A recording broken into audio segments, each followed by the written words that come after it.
तो जीरंड देखते हैं।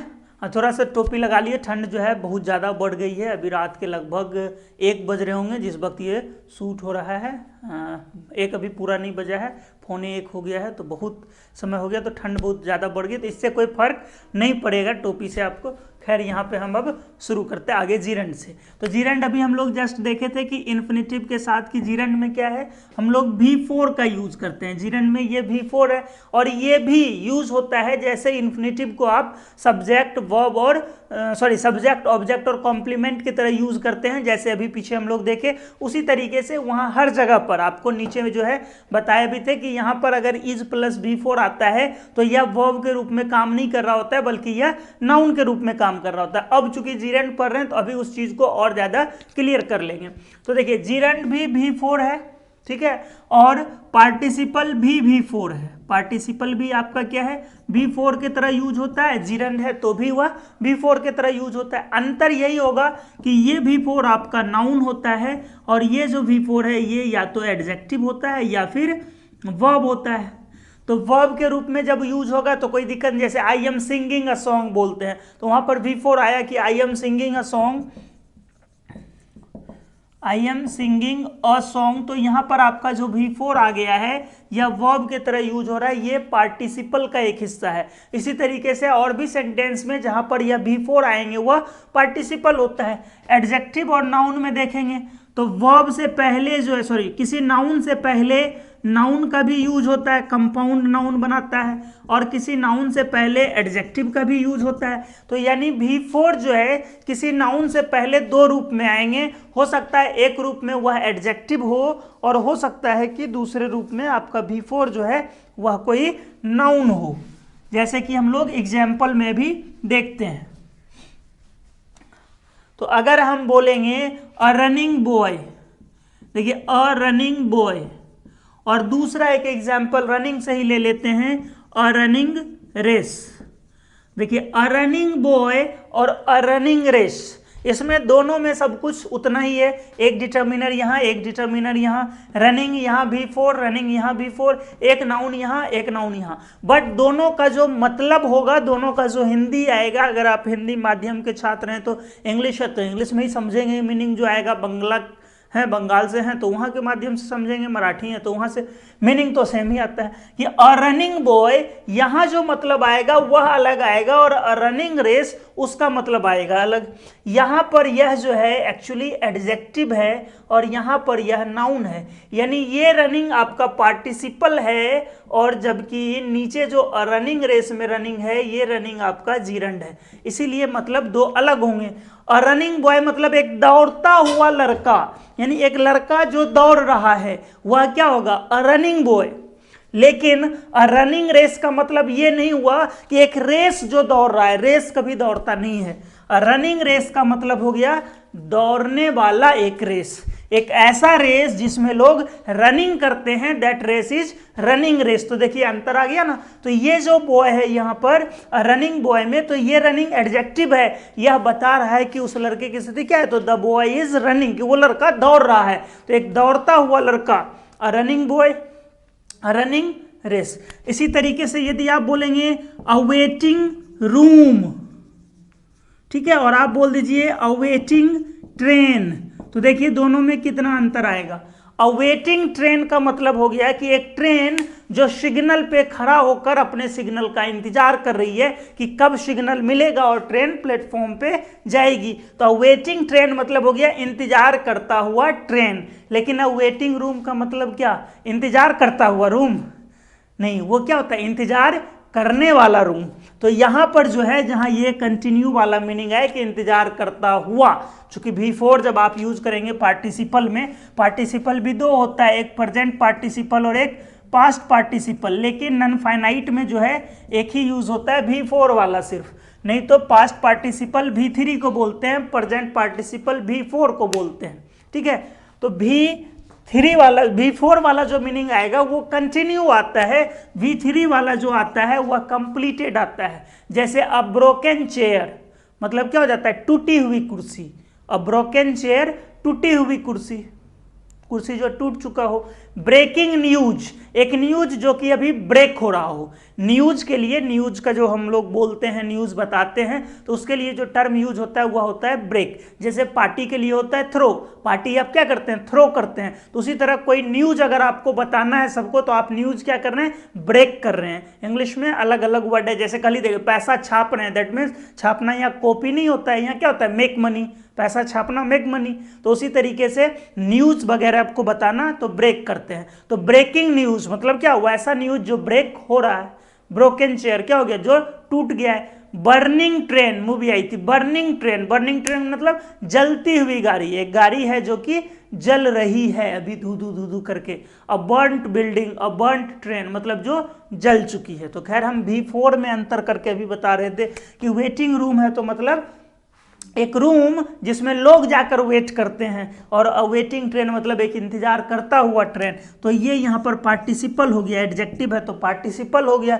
ये नाउन है तो क्या हो गया, यहाँ पर नाउन जिरंद हो जाएगा। इसी तरीके से यदि आप बोल दीजिए अ स्विमिंग गर्ल, अ स्विमिंग गर्ल तो मतलब क्या आ जाएगा, एक तैरती हुई लड़की जो हाथ पैर मार रहा हो उसमें पानी में। तो तैरती हुई लड़की, ये तैरती हुई कंटिन्यू वाला मीनिंग दिया, तो यह एडजेक्टिव है। लेकिन आप बोलते हैं अ स्विमिंग पूल, तो स्विमिंग पूल, पूल होता है तालाब को बोलते हैं। एक जगह जहां पानी उनी जमा हो जाए उस जगह को हम लोग पूल बोलते हैं, खास करके जहां नेचुरली जमा होता है उसके लिए पूल का यूज होता है। लेकिन स्विमिंग पूल का यूज तो होता ही है, हम लोग करते हैं। ऐसे कुछ कुछ वर्ड्स हैं जो कि बन जाते हैं इस तरीके से, नहीं तो नेचुरल जो होता है ना, पौंड सब, तालाब सब, उसके लिए हम लोग पूल का यूज करते हैं। खैर कृत्रिम के लिए भी यूज किया जाता है। तो स्विमिंग पूल का मतलब बताइए क्या हो जाएगा, कि एक पूल जो कि तैर रहा है, बिल्कुल नहीं। स्विमिंग पूल का मतलब क्या हो गया, तैरने वाला पूल, एक तैरने वाला पूल। एक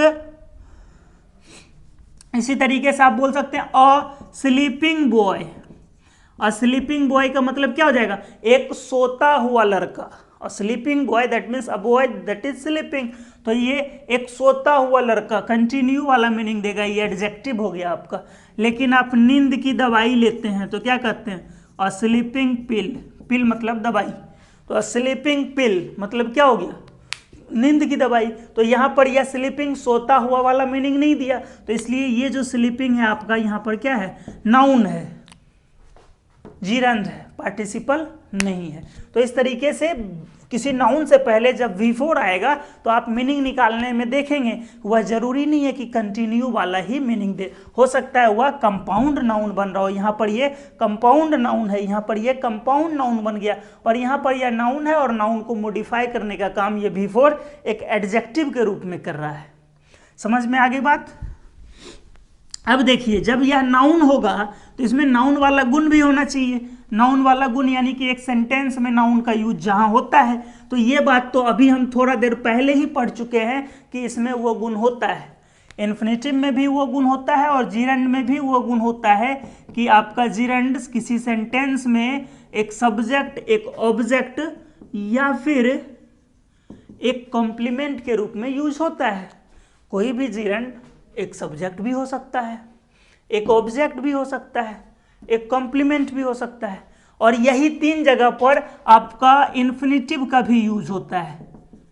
आप इन्फिनेटिव का भी यूज करते हैं, जिसमें सब्जेक्ट वाले जगह पर जीरंड को ज़्यादा प्राथमिकता दी जाती है। कुछ चीज़ होता है कि होता सब कुछ सेम है, बट हम लोग को कोई कोई चीज़ अच्छी लग जाती है तो उसका ज़्यादा यूज करने लग जाते हैं, कोई चीज़ उतना अच्छा नहीं लगता है, कोई वजह हो, तो उसी वजह से जीरंड ज़्यादा प्रीफर किया जाता है सब्जेक्ट के रूप में, बाकी यूज हो सकता है हर जगह। अब ये भी इन्फिनेटिव के तरह ही, इन्फिनेटिव क्या था कि नाउन होने के साथ साथ उसी वक्त वर्ब भी था, तो ये भी तो नाउन होने के साथ साथ वर्ब है, तो वर्ब वाला गुण भी लेगा। ये वर्ब वाला गुण क्या है कि ये इस तीनों रूप में यूज होगा, बट चाहेगा तो अपने साथ भी यह अपना ऑब्जेक्ट, कॉम्प्लीमेंट या एडवर्बियल साथ में लेके चलेगा।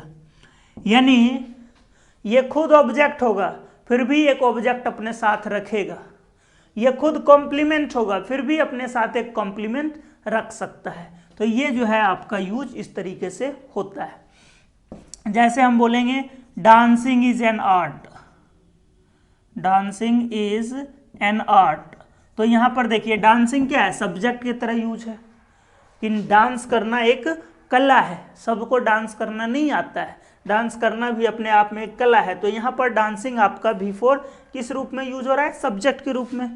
अब हम चाहें तो डांसिंग को भी अपना ऑब्जेक्ट दे सकते हैं। अब डांसिंग के बाद प्रीपोजिशन लगा सकते हैं कि dancing like Mohini is an art. इतना ईजी समझे हम मोहिनी का डांस, वह ना हैप्पी, कौन सा हैप्पी न्यू ईयर या समथिंग में दीपिका बोलती है, इतना इजी नहीं है मोहिनी का डांस ना। मोहिनी का डांस एक आर्ट है, तो वही आर्ट की dancing like Mohini is an art. तो अब ये यहाँ से यहाँ तक सब्जेक्ट है, जिसमें मेन आपका ये सब्जेक्ट है और ये अपने बाद एक प्रीपोजिशन और ऑब्जेक्ट लेकर आया हुआ है। ठीक, तो ये इस तरीके से अपने साथ, चूंकि ये वर्ब वाला गुण दिखा रहा है कि भैया हम वर्ब भी हैं, दबेंगे थोड़े, हाँ सब्जेक्ट हैं वो ठीक है, बट हम वर्ब भी, नाउन है तो क्या हम वर्ब भी हैं, हम वर्ब वाला गुण भी लेंगे। तो यहाँ वर्ब वाला गुण ये भी अपना फॉलो किया, साथ में नाउन वाला भी किया। अब जब भी V4 आपका सब्जेक्ट के रूप में होगा तो 2 + V1 हो सब्जेक्ट के रूप में या V4 हो। ये बात अभी ही क्लियर हो गई है थोड़ा देर पहले इन्फिनेटिव में कि ये आपका वर्ब हमेशा क्या लेता है, सिंगुलर। सिंगुलर वर्ब क्यों लेता है, तो भैया सब्जेक्ट तो बस इतना ही है, इसके बाद आप जो यूज करेंगे, जैसे SSC में एक क्वेश्चन पूछा हुआ है सर कि making pies and cakes are his speciality, ऐसा ही कोई मिलता जुलता क्वेश्चन है। तो अब देखिए making pies and cakes are his speciality, तो आपको लगेगा कि यहाँ पर केक्स है तो आर तो सही है और पाई से भी जुड़ा हुआ है, पाइज समोसा वगैरह होता है, तो बोलेंगे समोसा और केक दोनों बनाना उसकी स्पेशलिटी है, तो ये तो भाई दो दो जुड़ गया तो प्लूरल, और अकेले अकेले में भी दोनों प्लूरल है और दोनों प्लूरल अकेले अकेले में होके भी जुड़ गया एंड से, तब तो ये प्लूरल एकदम बनेगा। लेकिन ये गलत है, क्यों, क्योंकि यहाँ पर सब्जेक्ट आपका ये है मेकिंग, सिर्फ इसके अनुसार से आप इज लगाएंगे। ये दोनों तो ऑब्जेक्ट है इसका कि मेकिंग व्हाट, उसकी जो स्पेशलिटी है वो मेकिंग। अब क्या मेकिंग, तो ये तो इसका ऑब्जेक्ट हो गया ना कि मेकिंग पाइज एंड केक्स, कि पाइज बनाना और केक्स बनाना उसकी स्पेशलिटी है, तो आप वर्ब इसी के अनुसार से देंगे। यहाँ पर जो भी यूज होगा वह या तो इसका ऑब्जेक्ट होगा या फिर इसका कॉम्प्लीमेंट होगा या फिर इसका एडवर्बियल होगा। सब्जेक्ट वाले पार्ट में हेड सब्जेक्ट के रूप में वो यूज नहीं होगा। तो इसलिए कभी भी 2 + V1 या V4 के बाद अगर आपको वर्ब लगाना हो तो 2 + V1 और V4 के बीच में कितना भी प्लूरल नाउन आ जाए आपके वर्ब क्या होंगे, सिंगुलर होंगे। ये बात याद रहेगी। चलिए अब हम लोग इसको ऑब्जेक्ट के तरह भी यूज कर सकते हैं। हम बोलेंगे आई लव दिस बुक, मुझे यह बुक बहुत पसंद है। तो देखिए दिस बुक यहाँ पर क्या है, ऑब्जेक्ट है कि I love what, this book. अब दिस बुक को हटाकर हम कर देते हैं आई लव रीडिंग, मुझे पढ़ना पसंद है, आई लव रीडिंग, तो रीडिंग अब जो है हो गया लव व्हाट, आपको क्या पसंद है तो पढ़ना, तो यही आपका ऑब्जेक्ट है। अब देखिए ये ऑब्जेक्ट तो है, नाउन है तो, बट वर्ब भी तो है, तो ये चाहे तो फिर ऑब्जेक्ट ले ले अपना, I love reading this book, मुझे सब किताब नहीं एक किताब पढ़ना पसंद है, ये जो किताब है प्रॉपर दिस बुक ये पढ़ना पसंद है। तो अब देखिए लव का ऑब्जेक्ट कौन, रीडिंग, या फिर यहाँ से यहाँ तक आप पूरा भी बना सकते, जब यहाँ तक था तो रीडिंग था, नहीं तो यहाँ से यहाँ तक पूरा है। बट इसमें भी ऑब्जेक्ट में भी ई वाला नाउन होने के साथ साथ क्या है, एक वर्ब भी है, तो वर्ब है तो ये अपना भी ऑब्जेक्ट ले लिया कि reading what, reading this book. आप बोलेंगे आई लव रीडिंग हियर, तो इस बार हियर जो है आपका वह क्या है, वह एडवर्बियल हो गया, जगह को बता रहा है, प्लेस को बता रहा है। तो जो भी सेंटेंस में why, when, where, how long, how often, how far, how much, ये सब का मीनिंग देता है उसे हम एडवर्बियल कहते हैं। तो ये वेयर का मीनिंग दे रहा है तो ये क्या हो गया, एडवर्बियल हो गया यहाँ पर। तो आई लव रीडिंग हियर, तो अब आपका रीड जो है वो एडवर्बियल लेके भी यूज हो गया। अब हम लोग V4 को कॉम्प्लीमेंट के रूप में देखते हैं, ठीक है, कि किस तरीके से V4 का यूज कॉम्प्लीमेंट के रूप में होता है। आइए देखिए उसको। तो कॉम्प्लीमेंट में क्या होगा कि यह वर्ब और ये दोनों रूप में हो सकता है, तो आपको थोड़ा कन्फ्यूजन होगा, तो हम आपको उस चीज़ को, कन्फ्यूजन को मिटाने की कोशिश करते हैं और मिटेगा भी। सिर्फ कोशिश क्यों, कोशिश अगर ढंग से की जाए ना। कुमार विश्वास एक बात कहते हैं कि अगर सच्चे दिल से रोया जाए, वो कहते हैं कि उनकी दादी ये बात कहती थी कि अगर सच्चे दिल से रोया जाए तो फूटी आंखों से भी आंसू निकलते हैं। तो आप भी सच्चे मन से कोशिश करेंगे तो होगा। तो देखिए क्या है, प्रायः जो भी आपके वर्ब हैं, be, become, get, link verb जो बताए हैं कि be, become, get, appear, taste, वो सब के साथ ना क्या है, कॉम्प्लीमेंट का ही यूज होता है। ठीक, कॉम्प्लीमेंट में क्या होगा, कल ही बताए कि या तो सब्जेक्ट के बराबर हो जाए, यानी आपका जो व्हाट सब्जेक्ट के बराबर हो गया वह सब्जेक्ट कॉम्प्लीमेंट है, या फिर जो व्हाट ऑब्जेक्ट के बराबर हो गया वह ऑब्जेक्ट कॉम्प्लीमेंट है। सॉरी, व्हाट, वह ऑब्जेक्ट कॉम्प्लीमेंट है। ठीक, अब जैसे बोलते हैं, जानते मेरा लक्ष्य क्या है, खूब पढ़ना, तो माई ambition is reading a lot. तो देखिए कई बार क्या होगा कि आप यहां पर गलती कर बैठेंगे। यहां आप जो है अगर टू रीड रहेगा तो कोई दिक्कत नहीं होगा, ये समझ में आता है कि my ambition is to read a lot, कि मेरा एम्बिशन है, लक्ष्य है खूब पढ़ना। बट जब रीडिंग आ जाएगा तो हो सकता है कि आप इस दोनों को कनेक्ट कर लें, इस इज को ऑक्सिलरी वर्ब समझ लें और इस रीड को यानी रीडिंग को मेन वर्ब समझ लें, तो फिर आपका हिंदी जो है या सेंस जो है कुछ अलग निकलने लगेगा।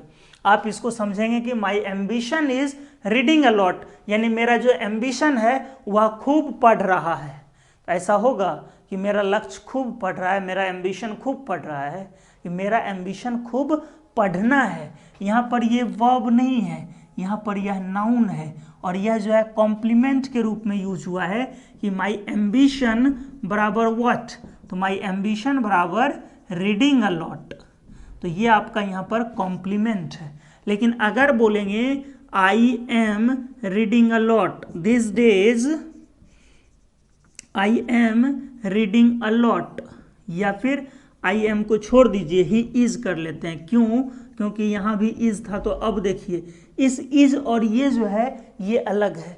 यहाँ पर ये जीरंड था, नाउन था, तो माई एम्बिशन इज रीडिंग ये हो गया पढ़ना। लेकिन यहाँ पर यह वर्ब है, ये आपका ऑक्सिलरी वर्ब है इस बार, और ये मेन वर्ब है। This days he is reading a lot, इन दिनों यानी आजकल वह बहुत ज़्यादा पढ़ रहा है, इतना पहले वह नहीं पढ़ता था। तो ये जो है आपका इज प्लस V4 यहाँ पर ये वर्ब के तरह काम कर रहा है, यहाँ पर ये नाउन के तरह काम कर रहा है। उस चीज़ को समझना होगा। और जब ये नाउन के तरह यहाँ काम कर रहा है तो किसी भी वर्ब का V4 बन सकता है। ध्यान देंगे, जिस वर्ब का यूज आप कंटिन्यूअस टेंस में नहीं करते हैं उसका भी आप यहाँ यूज कर सकते हैं। आप लिख सकते हैं सीइंग इज बिलीविंग।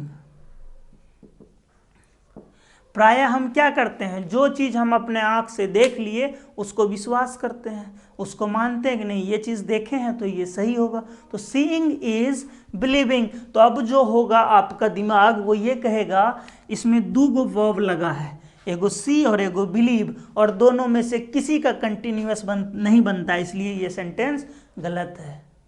आपका यह सोचना बिल्कुल गलत है कि यह सेंटेंस गलत है, ये सही है। यहाँ पर यह वर्ब के तरह नहीं यूज हो रहा है, यहाँ पर देखिए ये सब्जेक्ट के रूप में यूज हो रहा है। सीइंग मतलब देखना, नाउन के रूप में यूज हो रहा है।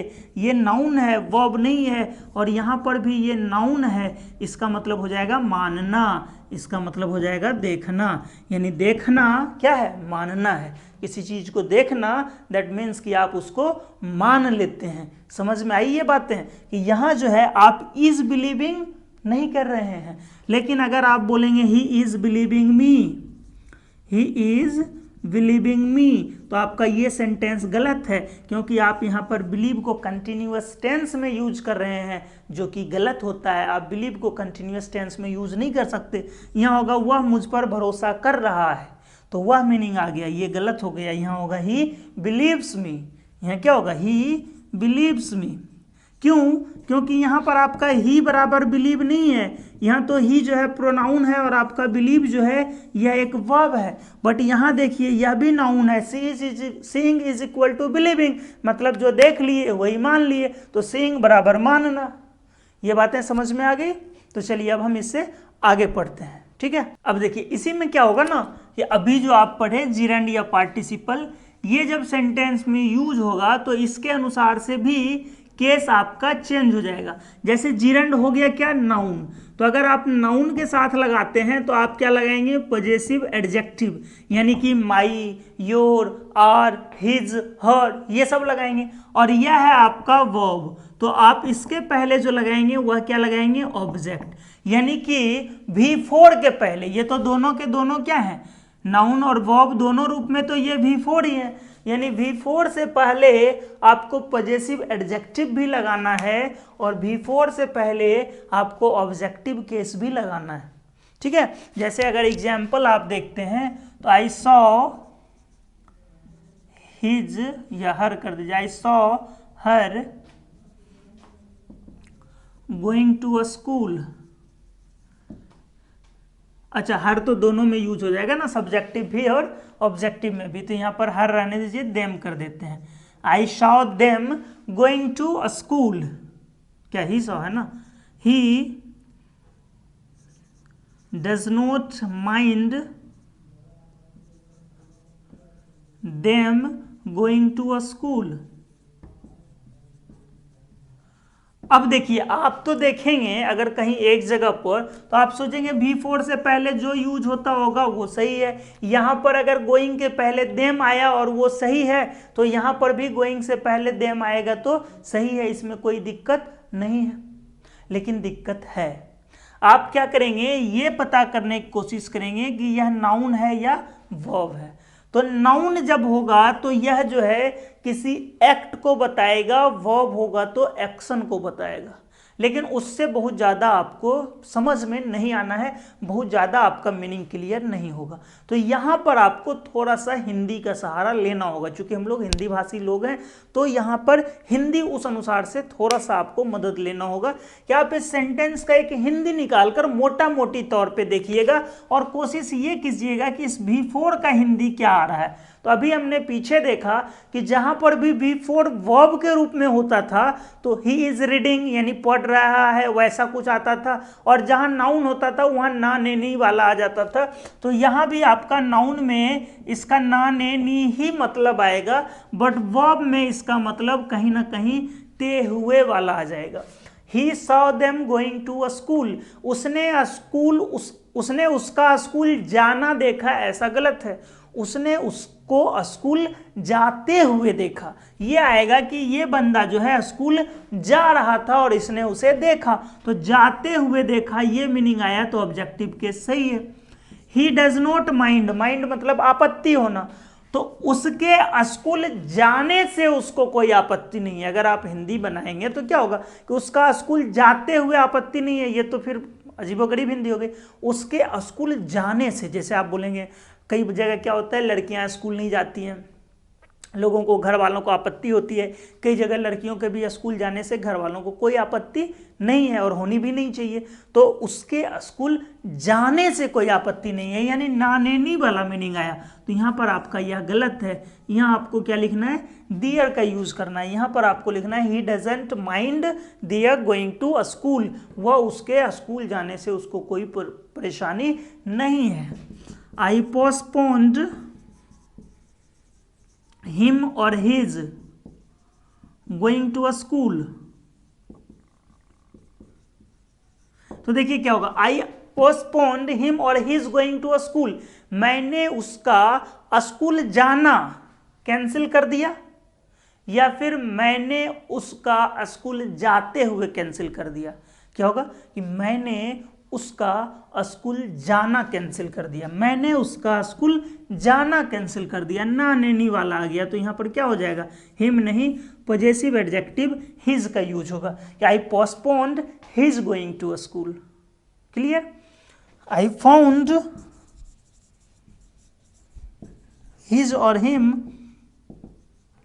लॉकिंग द डोर, मैंने उसका दरवाजा बंद करना देखा या मैंने उसे दरवाजा बंद करते हुए देखा। तो अगर आपकी हिंदी ठीक होगी तो आप बताएंगे कि मैंने उसका दरवाज़ा बंद करना देखा, ऐसा नहीं होता है। मैंने उसे दरवाज़ा बंद करते पाया या देखा, जो भी हो, कि मैंने उसे दरवाज़ा बंद करते पाया। तो आई फाउंड दरवाज़ा बंद करते हुए, I found him locking the door.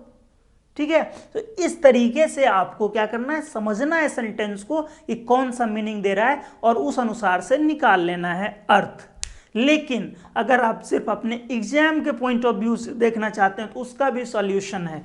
आपको कुछ नहीं करना है, आपको बस ये याद रखना है कि see, watch, feel, hear, notice, find, ये सब ऐसे वर्ब हैं कि इसके बाद जब भी आएगा तो ऑब्जेक्टिव केस आके ही V4 आएगा। यानी कि अगर आपके सेंटेंस में सी है, वॉच है, फील है, हियर है, नोटिस है, फाइंड है, तो आप ऑब्जेक्टिव केस का यूज करेंगे V4 से पहले। यहां पर कभी पजेसिव एडजेक्टिव का यूज नहीं होता है। और इसके बाद ऑलमोस्ट जितने भी वर्ब आपके V4 लेकर आए, सबके पहले हम लोग पजेसिव एडजेक्टिव ही लगाते हैं।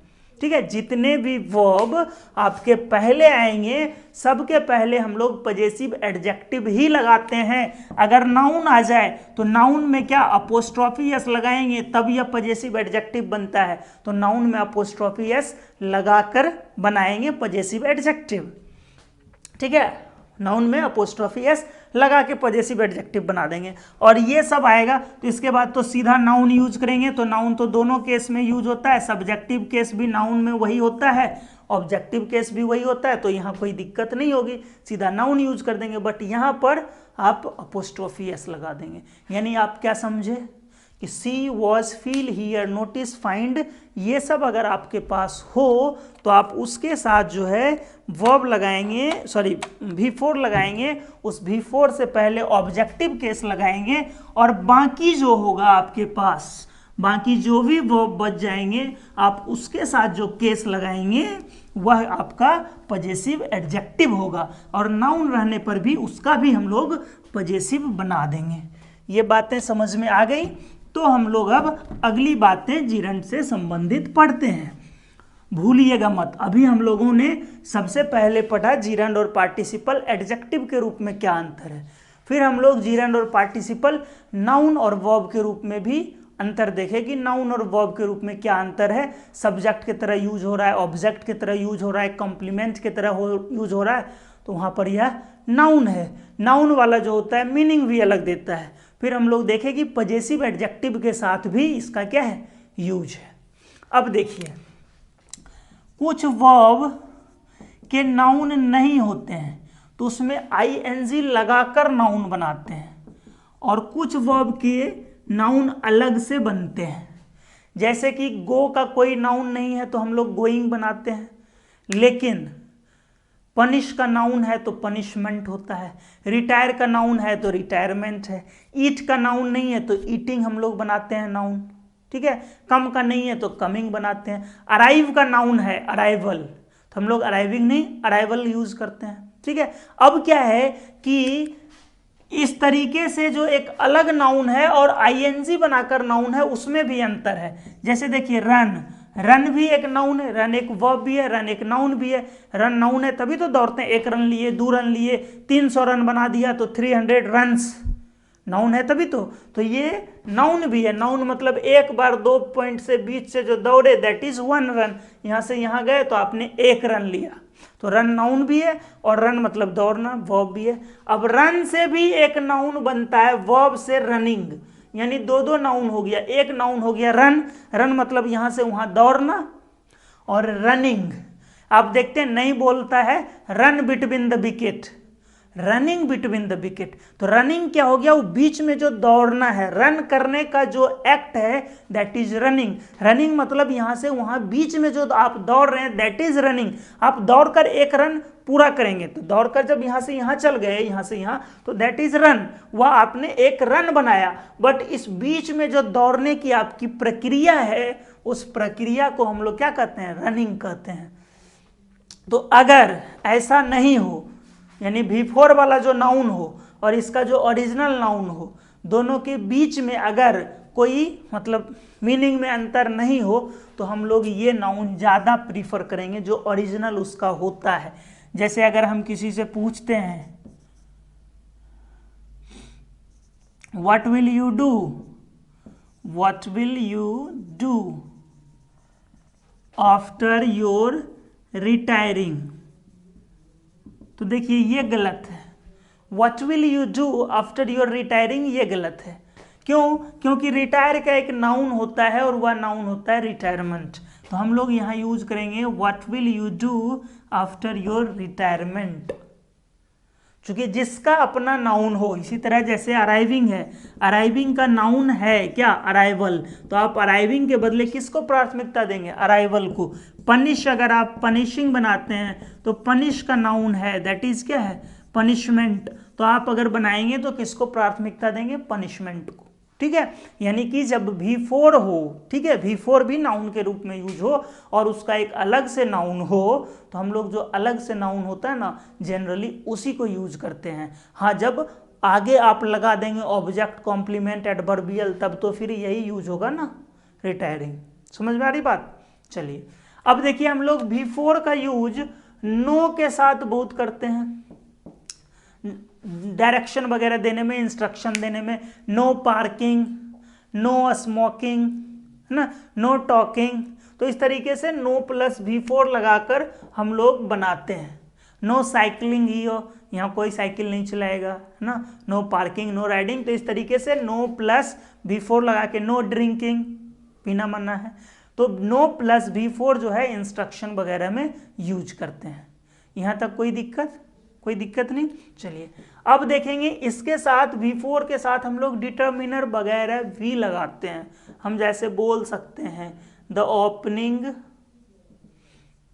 ऑफ माई शॉप, मेरे दुकान की ओपनिंग। तो आप यहाँ पर भी जो है इसके साथ द का यूज कर सकते हैं, कोई दिक्कत नहीं होता है। अब जो है हम लोग पढ़ने वाले हैं वर्ब को, कि उन वर्ब को जिनके साथ V4 का यूज होता है और जो कि आपको याद भी रखना है। ये बात भी ध्यान में रखेंगे कि ये वर्ब आपको याद रखना है, क्योंकि अभी जब हम पढ़ा रहे थे पीछे आपको बेयर इन्फिनिटिव और फुल इन्फिनिटिव, तो उसमें बोले थे कि कुछ वर्ब होते हैं जो V1 के साथ यूज होते हैं, तो इसको याद रखना है। कुछ वर्ब होते हैं जो V4 लेते हैं अपने साथ, इसको याद रखना है। और कुछ वर्ब में ये दोनों होते हैं, यहाँ पे टू भी लगता है, तो ये दोनों होते हैं, इसको भी याद रखना है। तो आपको यही 3 कैटेगरी बोला गया है याद रखने, और बाकी जो बच जाएगा सबको मान लेंगे कि ये सब वर्ब कहाँ यूज होते हैं? 2 + V1 के साथ। तो अब आप देखेंगे वैसे वर्ब को, ये तो हम लोग पीछे ही देख चुके हैं आज, ये देखेंगे कि V4 किस किस के साथ यूज होता है। तो देखिए लिख लीजिए, लिखना है तो admit, appreciate, avoid, consider, contemplate,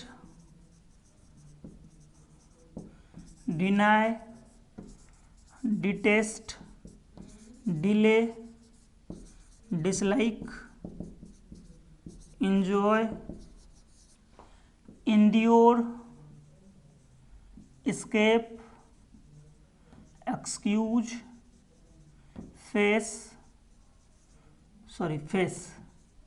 fancy, feel like, forgive, finish,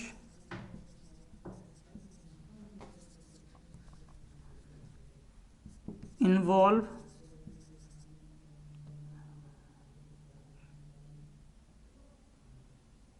keep, एक imagine,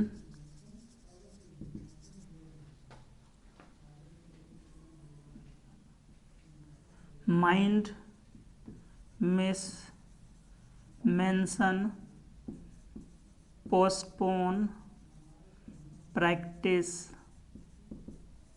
risk, resist,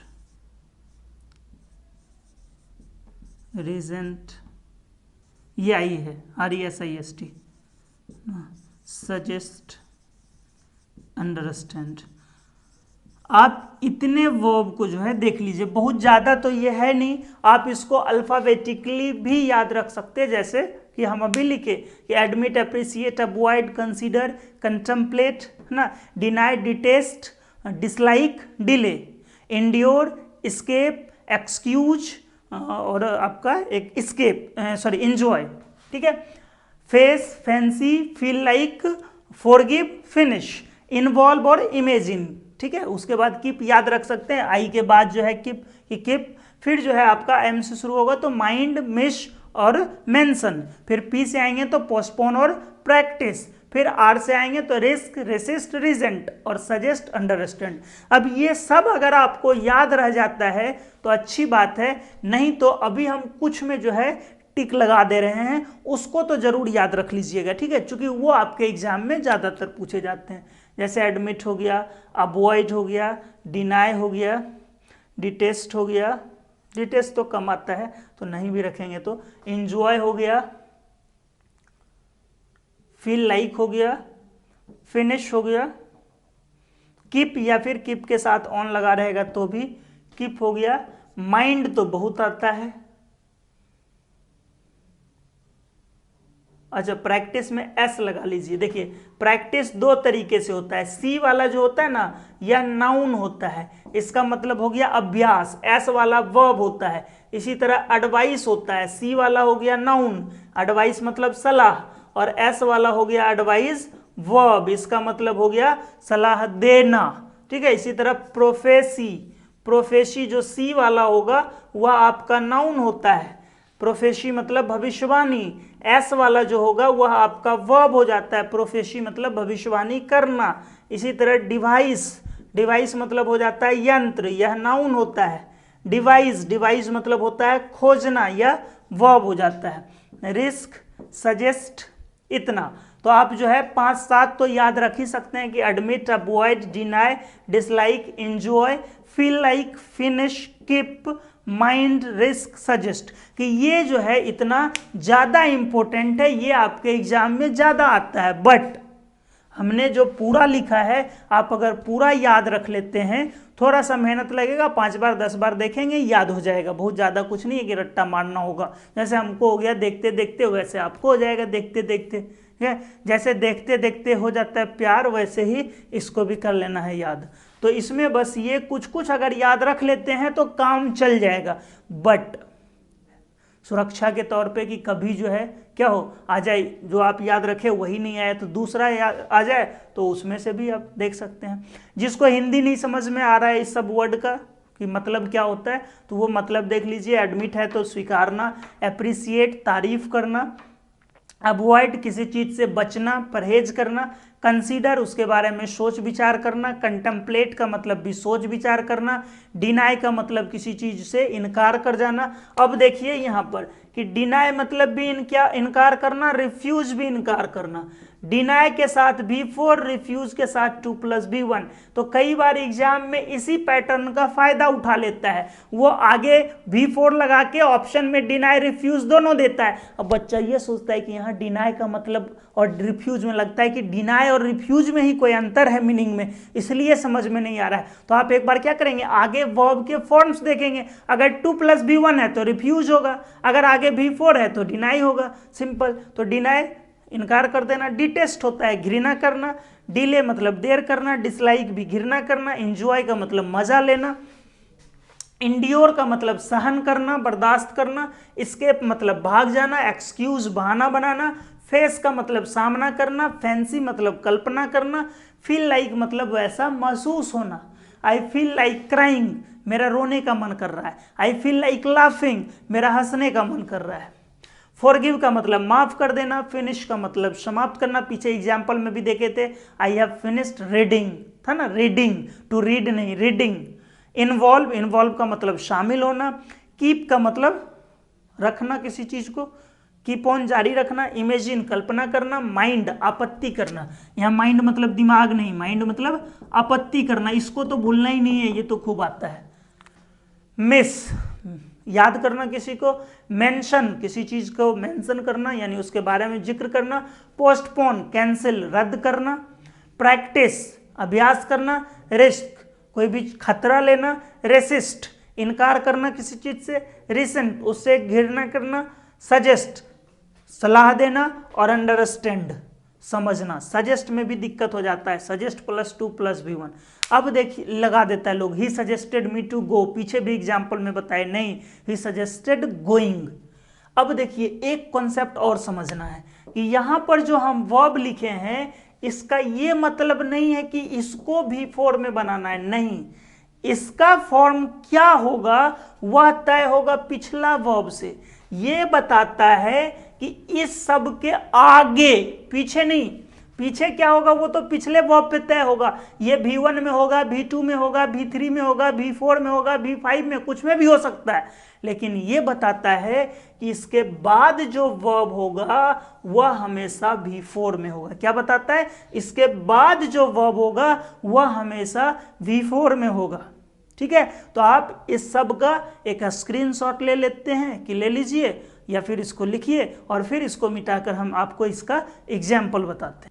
तो एग्जाम्पल जो है अभी जो हम लोग पढ़े थे वर्ब, उसका देख लेते हैं। ठीक है, तो जैसे कि अगर आप एंजॉय है तो उसमें बोलेंगे I enjoy to play cricket.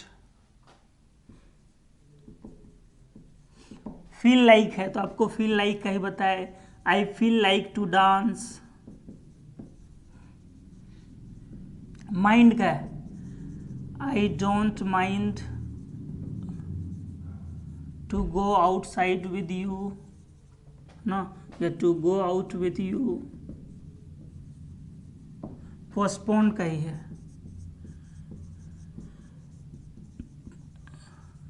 He postponed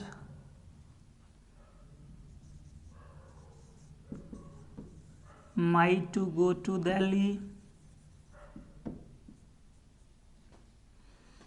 detest है, I detest to work with him, to work with him. Suggest, she suggested मी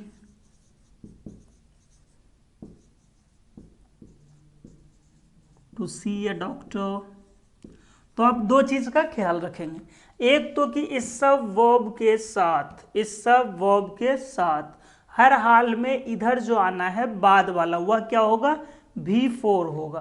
तो सबसे पहले तो हर एक 2 + V1 को हम क्या करेंगे? V4 में बदलेंगे। ये कभी जो है 2 + V1 होगा ही नहीं।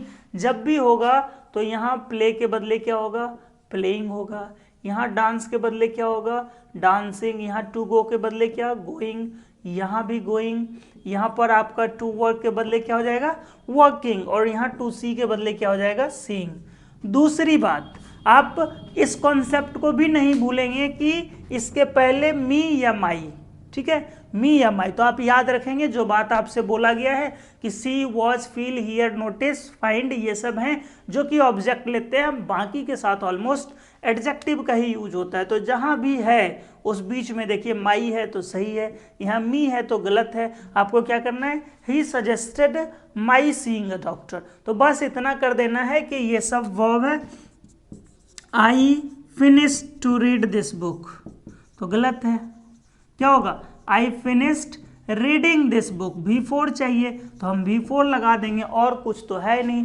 बस इतना ही है कि अभी जो वर्ब आप देखे उसके बाद जब भी आप यूज करेंगे तो V4 का यूज करेंगे। इतनी बातें आपको समझने में बहुत ज़्यादा परेशानी नहीं हुई होगी। अब जो हम लोग देखेंगे उसमें हम देखेंगे कि कुछ वर्ब उसके अलावे जो है, यानी V1 और V4 वाला तो कहानी खत्म हो गया। ये दोनों वर्ब हम लोग देख चुके हैं। अब देखेंगे कि इस दोनों के अलावे एक और जो कैटेगरी है कि V1 या 2 + V1 में से कोई एक लेता है और V4 दोनों लेता है, यानी इस दोनों में से कोई एक और ये भी लेगा। तो कब किस स्थिति में लेगा, मीनिंग क्या होगा या स्ट्रक्चर पे क्या प्रभाव पड़ेगा, उसको हम लोग एक एक करके देखते हैं।